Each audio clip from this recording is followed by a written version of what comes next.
السلام علیکم ورحمۃ اللہ وبرکاتہ۔ وعلیکم السلام ورحمۃ اللہ وبرکاتہ۔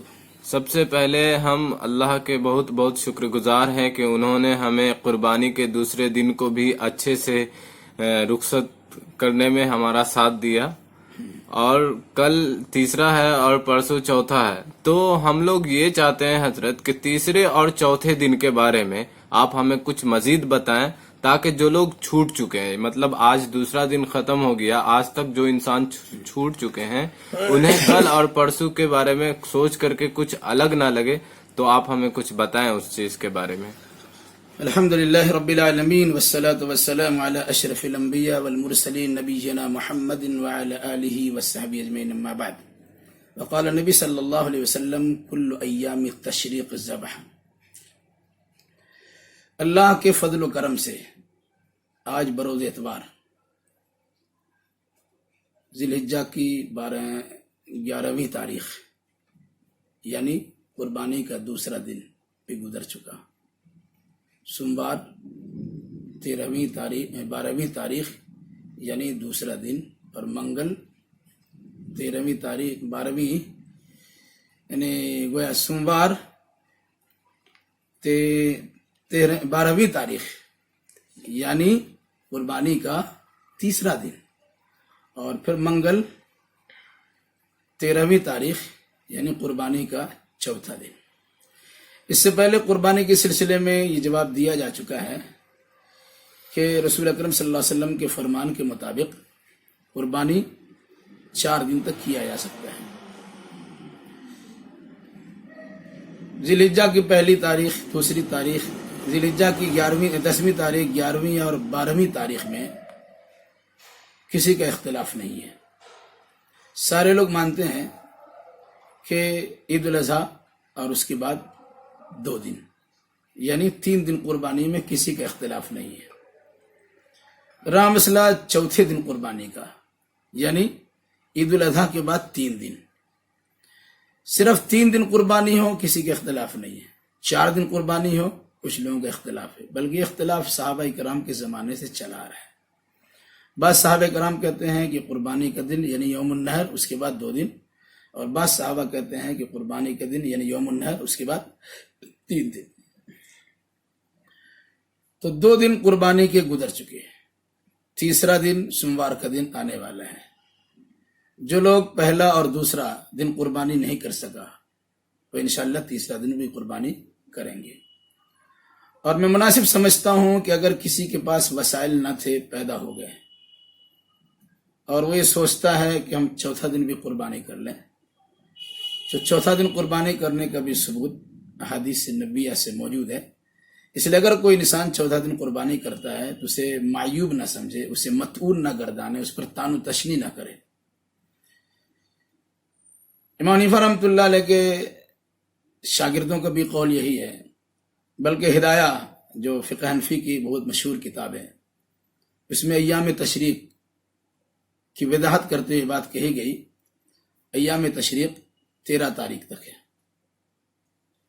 اسی طریقے سے قرآن مقدس کی آیت لیذکر اسم اللہ علی ما رزقہم میں کہ جانوروں پر معلومات دن میں یا معدودات دنوں میں، گنتی کے چند دنوں میں ان پر اللہ کا نام لیا جائے، اس سے مراد ہدایہ میں، اور اسی طریقے سے علماء احناف نے بھی یہی مراد لیا ہے کہ وہ ایام تشریق ہے جس میں اللہ تبارک و تعالیٰ کا نام لیا جائے گا اور ذکر و اذکار کیا جائے گا۔ بڑے پیر شیخ عبد القادر جیلانی رحمۃ اللہ علیہ کا نام سنا ہے، انہوں نے بھی غنیۃ الطالبین میں ایام تشریق کی وضاحت یہی کی ہے کہ 13 تاریخ کے اثر تک ایام تشریق ہے۔ جب ایام تشریق آپ نے مان لیا کہ 13 تاریخ تک ہے، تو اس پر اللہ کے نبی صلی اللہ علیہ وسلم کی اس حدیث کو فٹ کیجئے جو آپ نے فرمایا کل ایام التشریق ذبح، تشریق کے سارے دن ذبح کے ہیں۔ چونکہ اس سے پہلے آپ مان چکے ہیں ایام تشریق 13 تاریخ تک ہے، اور یہی وجہ ہے کہ احناف کی مسجدوں میں بطور خاص زور زور سے تکبیرات نمازوں کے بعد پڑھے جاتے ہیں، اور ایام تشریق میں خاص طور سے اس پر توجہ دی جاتی ہے۔ ایام تشریق یعنی 13ویں تاریخ کے اثر تک لوگ پڑھتے بھی ہیں، گویا 13ویں تاریخ تک ایام تشریق مانتے ہیں۔ تو ایام تشریق ماننے میں اختلاف نہیں ہے. بڑے پیر صاحب نے بھی ایام تشریق 13 ہی تک مانا ہے.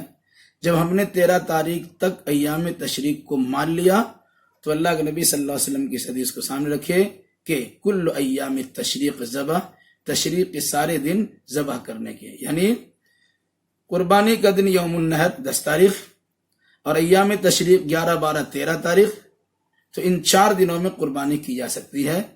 اگر کوئی آدمی دوسرا تیسرا دن نہیں کر سکا، پہلا دن نہیں کر سکا، دوسرا کرے، دوسرا دن نہیں کر سکا، تیسرا کر لے.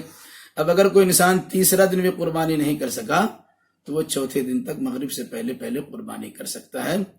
یہ اس سلسلے میں چونکہ صراحت حدیث رسول میں ہے اور صحابہ کے درمیان میں اختلاف پایا جاتا ہے، ہو سکتا ہے جن صحابہ کرام نے قربانی کے دن کے بعد 2 ہی دن مانا ہو ان کی نگاہ میں یہ حدیث نہ رہی ہو، ایسا ہو سکتا ہے.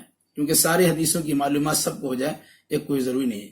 بہت ساری حدیثیں خلفائے راشدین کے بھی ذہن سے ایک طرح سے ذہن سے معاف ہو چکی تھی یا موقوف ہو گئی تھی، نہیں مل پائے تھی. پھر صحابہ کرام سے انہوں نے دریافت کیا، پھر اس کی وداعت کی. تو علم ایک سمندر ہے، کسی سے بھی حدیث کوئی چھوٹ سکتی ہے، کوئی ذہن میں وقتی طور سے نہیں آ سکتی ہے. تو جن صحابہ نے کہا کہ قربانی کے دن اس کے بعد 2 ہی دن ہے، یعنی 3 دن تو قربانی کر سکتے ہیں، ہو سکتا ہے اللہ کے نبی صلی اللہ علیہ وسلم کی یہ مرفوع حدیث ان کے ذہن میں نہ ہو. علامہ البانی رحمۃ اللہ علیہ نے صحیح الجامع الصغیر کے جلد ثانی میں اس روایت کو نقل کیا ہے اور باضابطہ فرمایا کل ایام التشریق ذبح، کہ اللہ کے نبی صلی اللہ علیہ وسلم نے فرمایا تشریق کے سارے دن ذبح کے دن. اس مناسبت سے حدیث مرفوع ہے.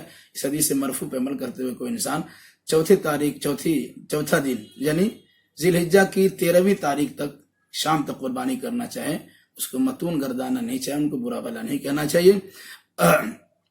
اور پھر مسلکی اختلاف تو باضابطہ ہے. امام ابو حنیفہ رحمۃ اللہ علیہ نے 3 ہی دن مانا ہے، جبکہ امام شافعی اور امام احمد بن حنبل رحمۃ اللہ نے 4 دن مانا ہے. افسوس کی بات یہ ہے کہ انسان اگر ائمہ کا نام لیا جائے تو ان کے نام پر لوگ مان لیتے ہیں کہ ٹھیک ہے یہ فلاں امام کا مسلک ہے، لیکن ان کے سامنے یہ بات رکھی جاتی ہے کہ اللہ کے نبی صلی اللہ علیہ وسلم کی حدیث ہے تو ماننے کے لیے تیار نہیں. بڑی تعجب کی بات ہے. یعنی وہی چیز اگر امام کے حوالے سے آ جائے تو چونکہ 4 امام برحق اسلام مان لیتے ہیں، لیکن وہی چیز اگر اللہ کے نبی صلی اللہ علیہ وسلم کی حدیث کے نام پر آ جائے تو چونکہ ہمارے مسلک کے خلاف اسلام نہیں مانیں گے. یہ بہت خطرناک چیز ہے. اس لیے میں گزارش کرتا ہوں کہ توسع پیدا کیجیے، اپنے اندر فراخ دلی پیدا کیجیے، کشادہ ذہنی پیدا کیجیے، مسلکی عصبیت کے چکر میں مت پڑیے، بلکہ گزارش یہ ہے کہ جو چیز حدیث و قرآن سے ثابت ہو اور اسے کرنے دینا چاہیے. اور اگر صحابہ کے درمیان اور ائمہ مجتہدین کے درمیان، ائمہ محدثین کے درمیان یا سلف صالحین کے درمیان جو مسئلہ اختلافی ہو، اس اختلافی مسئلہ میں آدمی کو زیادہ ریجڈ نہیں ہونا چاہیے کہ ایک دوسرے کی بال کی کھان نکالنا شروع کر دے اور ایک دوسرے کو نیچا گرانے کی کوشش کر دے. ایسا نہیں ہونا چاہیے. چوتھے دن قربانی کوئی لازم اور ضروری اور فرض نہیں سمجھتا ہے. اللہ کے نبی صلی اللہ علیہ وسلم کی جانب سے رخصت ہے، گنجائش ہے. اس مناسبت سے گنجائش کے طور پہ کوئی عمل کر لیتا ہے، اگر عمل کرتا ہے تو اس پر آدمی کو اعتراض نہیں کرنا چاہیے. میں سمجھتا ہوں کہ ایسے حالات میں، ایسے وقتوں میں آدمی کو وسیع النظر ہونا چاہیے. اور اگر کوئی آدمی قربانی کرنا چاہتا ہے، اس کے پاس صلاحیت نہیں تھی، آج اچانک صلاحیت ہو گئی یا کہیں سے ان کے پاس وسائل پیدا ہو گئے اور اس کا دل میں خلش رہ جائے گا کہ چوتھا دن تو باقی ہم نہیں کر سکے، تو اگر ان کے سامنے حدیث رسول کی رہنمائی ملتی ہے اور اس روشنی میں کوئی انسان کر لیتا ہے تو کرنے دینا چاہیے، ان پر اعتراض نہیں کرنا چاہیے. السلام علیکم ورحمۃ اللہ وبرکاتہ. جزاک اللہ.